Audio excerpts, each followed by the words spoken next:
मैं हूं आपके साथ अर्जिता मिश्रा। वक्त हो चुका है न्यूज बुलेटिन का। ये नजर डालते हैं इस वक्त की बड़ी सुर्खियों पर। बांदा के जिलाधिकारी आनंद कुमार सिंह ने तिनवारी ब्लॉक क्षेत्र के मुंगूस गांव में बन रहे सामुदायिक शौचालय का एवं नगर पंचायत तिनवारी के कान्हा पशु आश्रय केंद्र, संतोषी नगर और पशु चिकित्सालय का औचक निरीक्षण किया। वहीं नगर पंचायत में और कान्हा आश्रम में साफ सफाई और पशुओं को चारा भूसा को देखा और सभी जगह की सही व्यवस्था सही पाई गई। और जिलाधिकारी ने गर्मी को देखते हुए टीन शेड में पंखा लगवाने तथा पशुओं को पौष्टिक पशुहार देने के निर्देश दिए। कई पशुओं के टैग लगवाए गए। संतोषी नगर की गंदगी और प्रकाश की समस्या पर जल्द से जल्द व्यवस्था करने के निर्देश दिए। कान्हा गौशाला का निरीक्षण किया गया, क्या निर्देश दिया है आपने? मैंने यहाँ जो शेड है वो कम मुझे दिखाई दिया, तो शेड को बढ़ाने की बात है। दूसरा, इनके जो कर्मचारी लगे हुए हैं उनके मानदेय का इशू है, तो उसको मैं शार्ट आउट कराऊंगा। बाकी व्यवस्था यहाँ अच्छी है। अच्छी बात यह है कि सोलर पैनल लगा करके पंप हाउस चलाया जा रहा है। भूसे का भंडारण पहले से कर लिया गया है और यहाँ सभी जो गोवंश हैं उनके टैगिंग भी हो गई है। तो कुल मिला के व्यवस्था अच्छी है और भी अच्छा इसको किया जा सकता है, उसके लिए मैंने निर्देश दिया। Thank you. बांदा से सीनियर संवाददाता कासिद अली सिद्दीकी की रिपोर्ट। सूबे में धान खरीद शुरू हो चुकी है और धान खरीद शुरू होने के साथ ही राइस मिलर्स की परेशानियां सामने आने लगी हैं। इस बीच Uttar Pradesh rice millers association के उपाध्यक्ष एवं बरेली के बहेड़ी राइस मिल एसोसिएशन के अध्यक्ष नईम अहमद ने मीडिया से बात करते हुए धान को लेकर राइस मिलर्स के लिए सरकार के नियम कानून और नीतियों के बीच राइस मिलर्स के लिए कितनी बड़ी दिक्कतें हैं, इस बारे में विस्तार से बात की। प्रदेश उपाध्यक्ष नईम अहमद का कहना है कि आज से 20 साल पहले भी सरकार द्वारा राइस मिलर्स को धान कुटाई का मूल्य 10 रुपए प्रति क्विंटल दिया जाता था, जो आज 20 साल गुजरने के बाद भी वही है। जबकि राइस मिल चलाने को काम आने वाली बिजली और डीजल की कीमतें आसमान छू रही हैं। उन्होंने आगे कहा कि पहले राइस मिलर्स अपनी धान खरीद का 60% चावल सरकार को देता था, लेकिन अब ये प्रथा समाप्त कर दी गई है, जिसके चलते राइस मिलर्स व किसान दोनों की परेशानियां बढ़ी हैं। साथ ही उन्होंने कहा कि पड़ोसी राज्य उत्तराखंड में राइस मिलर्स के नियम अलग हैं, जबकि दोनों की जगह बीजेपी की सरकार है। नईम अहमद का कहना है कि सरकार से किसान के साथ साथ राइस मिलर्स के लिए भी बेहतर नियम बनाने के लिए एसोसिएशन की तरफ से प्रयास जारी है और सरकार से इस पूरे मामले का जल्द से जल्द समाधान करने की मांग की गई है। राइस मिलर पूर्व में उत्तर प्रदेश सरकार से अपनी खरीद का लेवी के रूप में 60% चावल देता था। वो जितनी भी खरीद करता था उसका 60% सरकार और 40% निजी तौर पर अपने कहीं भी हिंदुस्तान में बेच सकता था, जो कि अब ये प्रथा समाप्त कर दी है, जिस कारण से किसान भी परेशान है और व्यापारी भी परेशान है। किसान को उसके पूरे मूल्य नहीं मिल पा रहे हैं और व्यापारी अपना मार्केट में चावल ना बेच पा के घाटे में जा रहा है। तो क्या चाहते हैं इसमें, किस तरह से आसानी हो सकती है जो राइस मिलर्स को भी कोई दिक्कतें ना हो और काश्तकार के लिए भी आसानी हो?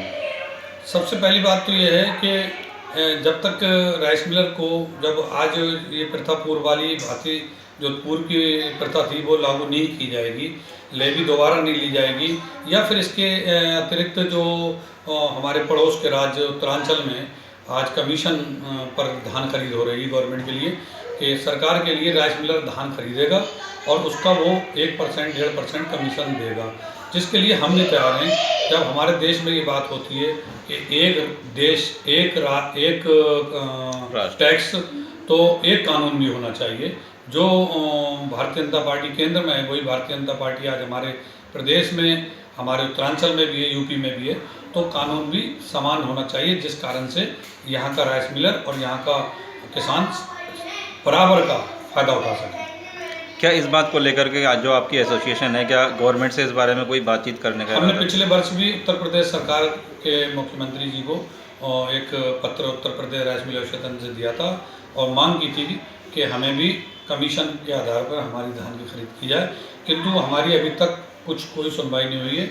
इसके अलावा जो हमसे सरकार अपनी खरीद करके, अपने क्रय केंद्रों में धान खरीद करके जो आज हमें दे रही है, उसका 20 साल पुराना धान की कुटाई का हमें मूल्य दे रही है। जो धान हम सरकार का कूट कर उसका चार्ज 10 रुपये कुंटल लेते थे। 20 साल से वही 10 रुपये कुंटल आज मिल रहा है, जबकि बिजली और डीजल के दाम आसमान पर पहुंच गए। बताइए किस तरह से हम सरकार का काम करें और किस तरह से अपने मिलों को सही स्थिति में ला सकें। आपके हिसाब से कितना होना चाहिए वो मूल्य? 100 रुपये होना चाहिए। आप 20 साल में उसका अंदर देखिए, कम से कम 100 रुपये मूल्य होना चाहिए कुटाई का, ताकि हम उस फायदे को किसान के रूप में भी दे सकें। अगर हमारा मूल्य कुटाई का बढ़ेगा तो उससे किसान का जो धान हम खरीदेंगे उतना बढ़ाकर किसान को भी उसका फ़ायदा मिलेगा। जब सरकार हमें मूल्य पूरा नहीं देगी तो उसका असर किसान के मूल्य पर भी पड़ेगा। तो अब चूँकि धान खरीद शुरू हो चुकी है, क्या इस बारे में अभी जल्दी में ही कुछ गवर्नमेंट से इस तरह की बात करने का चल रही है? लगातार हमारी चिट्ठी अभी पिछले दिनों हमने 26 तारीख को 26 सितंबर को भी दी थी। आज भी हमारी प्रदेश में कारखाने की मीटिंग चल रही है। आज एक पत्र फिर हम देने जा रहे हैं। लगातार हम ये मांग कर रहे हैं कि हमारे राइस मिलर भाइयों के लिए सरकार सोचे, ताकि राइस मिलर भाई हमारे घाटे में ना जाएं और किसान का धान मन से खरीदें। और सरकार जो क्रय केंद्रों पर धान खरीद रही है, वो धान जो खरीद रही है उसके लिए वहाँ पर मंडी में ड्रायर सुविधा भी होना चाहिए, सुखाने की उचित व्यवस्था होना चाहिए, ताकि धान खराब ना हो और अच्छा धान जब राइस मिलर को मिले तो वो अच्छी क्वालिटी के चावल FCI के गोदाम में पहुंचा सके। इससे सिर्फ राइस मिलर को भी फ़ायदा नहीं होगा, बल्कि क्षेत्र के किसानों को भी इसका फ़ायदा मिलेगा। क्या गवर्नमेंट की तरफ से कोई ऐसी बाध्यता है कि राइस मिलर्स तो ज़रूरी ये सब खरीदारी वगैरह करेंगे? हाँ, हम अगर चाहें कि हम इसका काम ना करें और अपना काम करें, ऐसा नहीं है। ये सरकार ने शासन नीति में स्पष्ट कर दिया है कि प्रत्येक राइस मिलर को सरकार का धान लेकर कूटना ही पड़ेगा और इन्हीं मूल्यों पर, जिस पर कि 10 रुपये कुंटल ये है। और इससे ज़्यादा बुरी स्थिति तो भाड़े की है। जो हमें यहाँ से बरेली का ट्रांसपोर्ट जो ट्रक मिलता है, उससे आधे मूल्य हमें FCI उसके ट्रक का भाड़ा नहीं देती है। तो इन सबका असर इस वही आकर पड़ता है कि जब राइस मिलर घाटे में जाएगा तो वो बेमन से काम करेगा और बेमन से धान खरीदेगा। ठीक। बरेली से सीनू संवाददाता अब्दुल वाजिद की रिपोर्ट। दुर्गा पूजा के अवसर पर होने वाले पूजा में प्रखंड क्षेत्र के विभिन्न जगहों से पहुंचे पूजा समिति के सदस्यों ने मधुबन थाना परिसर में अंचलाधिकारी से पूजा आयोजन के संदर्भ में बातचीत की। समिति के सदस्यों के प्रश्नों का जवाब देते हुए अंचल अधिकारी राकेश रंजन ने बताया कि पूजा पर कोई रोक नहीं है, परंतु इसके लिए गृह मंत्रालय द्वारा दिए गए निर्देशों का पालन अवश्य है और इसकी अवहेलना करने वालों के साथ सख्ती से अनुशासनात्मक कार्यवाही की जाएगी। बैठक करके सभी समितियों को कह दिया गया है कि गृह विभाग विशेष शाखा के आदेश के आलोक में पत्रांक 115/2020 में एक गाइडलाइन जारी किया गया है। गाइडलाइन में स्पष्ट दिशा निर्देश दिया गया है कि कोविड-19 तथा आगामी विधानसभा चुनाव को देखते हुए किन किन बातों का ध्यान रखा जाएगा। वो गाइडलाइन में स्पष्ट है। 10 बिंदुएँ हैं, 10 बिंदुएँ 11 बिंदुएँ, सभी बिंदुओं को ध्यान में रखते हुए उनको गाइडलाइन वितरित कर दिया गया है। उसी गाइडलाइन के तहत पूजा समितियां अपना पूजा को करेंगी। मोतिहारी से सीनू संवाददाता सतीश मिश्रा की रिपोर्ट। हमारे पार्टी यानी महागठबंधन के उदासीन रवैये से हम काफी आहत हैं, साथ ही सभी जनता आहत है। इसको लेकर जनता के जन समर्थन व उनके अटूट विश्वास के मद्देनजर केसरिया विधानसभा के बागी उम्मीदवार के रूप में घोषणा करती हूँ। उक्त बातें पूर्व मुख्य से कांग्रेस के पूर्व प्रत्याशी सुमित्रा कुमार यादव ने एक प्रेस कॉन्फ्रेंस के दौरान कही। कुमार यादव पूर्व प्रमुख केसरिया, जिला प्रमुख संघ के अध्यक्ष एवं पूर्व कांग्रेस प्रत्याशी, अपने पार्टी के डिसीजन, जो हमारे महागठबंधन का जो डिसीजन आया है, उससे हम बहुत आहत हैं। हमारी जनता आहत है। हमें जनता ने खबर किया और जनता के अनुग्रह पर, आग्रह पर मैं बागी उम्मीदवार के तहत महागठबंधन के बागी उम्मीदवार के रूप में केसरिया विधानसभा से मैं 15 तारीख को अपना नॉमिनेशन दाखिल करूंगी और विधानसभा चुनाव लड़ूंगी। क्योंकि केसरिया की धरती को कोई बाहरी नेता की ज़रूरत नहीं है। जो बाहरी हैं, आते हैं, यहाँ मिट्टी का घर बनाते हैं, खेल लेते हैं, उसको तोड़ देते हैं और अपने घर लौट के चले जाते हैं। हमें यहाँ अस्थाई हमारा सेवक, हमारा अस्थाई हमारा जनप्रतिनिधि चाहिए। हमारी सुख दुख में शामिल होने वाले हमें नेता चाहिए। और पार्टी ने यहाँ के जनता की भावना के साथ आहत किया है। स्थानीय उम्मीदवार नहीं देकर वह व्यक्ति को उम्मीदवार बनाया गया है जिनका घर इस विधानसभा क्षेत्र में ही नहीं है। मैं पूछना चाहती हूँ, क्या केसरिया विधानसभा में कोई नेता नहीं है जिसको यह टिकट दिया जा सके? तो इन्हीं बातों के खिलाफ और केसरिया के सर्वांगीण विकास हेतु, क्योंकि मेरे घर में क्या तकलीफ़ है मैं बताऊंगी, मेरे यहाँ के लोग बताएंगे। बाहर के लोग आके क्या जानेंगे कि हमें क्या कष्ट है, क्या दुख है, क्या तकलीफ़ है।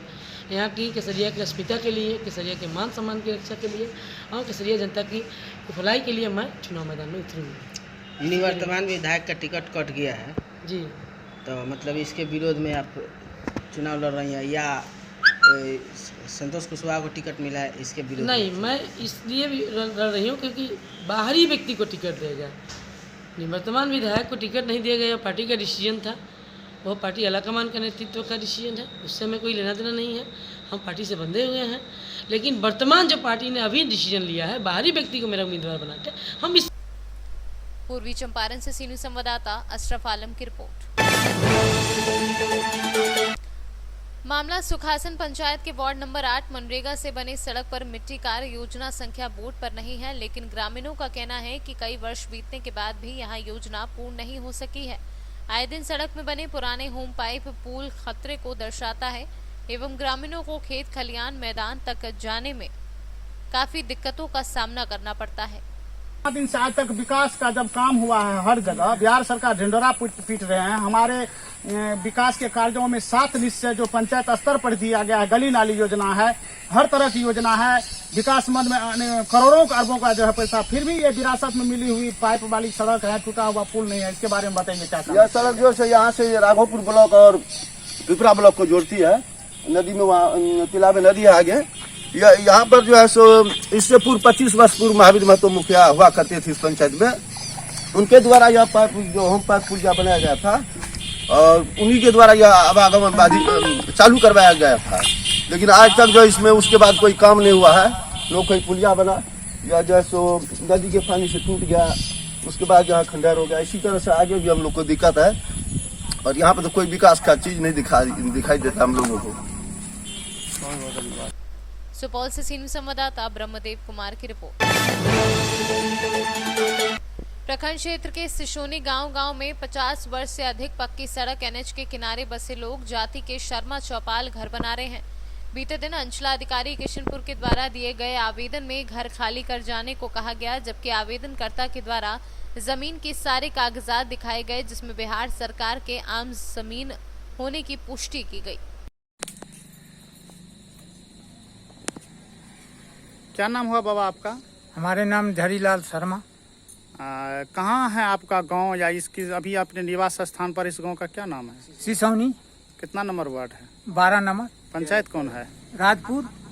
एक बात कहिए, जब आप लोगों के वासगीत जमीन के बारे में क्या जानकारी? आप तो बहुत पुराने और बुजुर्ग हैं यहाँ के, अपने बाल बच्चों के लिए यहाँ का दिशा निर्देश बताइए। आप कितने दिन से यहाँ बसे हुए हैं? हम लोग को 50 साल से ज्यादा हो गया सर।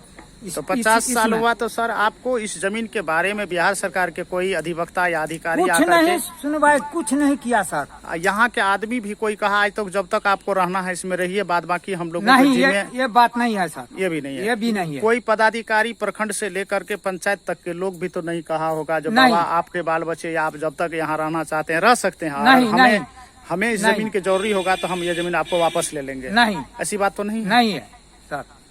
और क्या जानकारी इस जमीन के बारे में बताइए? किस टाइप में किस समय में आकर के बसे थे? जिस समय में बसे थे हम लोग, जब यहाँ इससे बड़ा कुआं था बना हुआ, इसको भर करके भरते थोड़े भरते तब इतना जमीन पर आए हैं हम लोग। अच्छा, कितना दिया यहाँ कितना घर बसे हुए? इसमें 12 घर है खड़ी।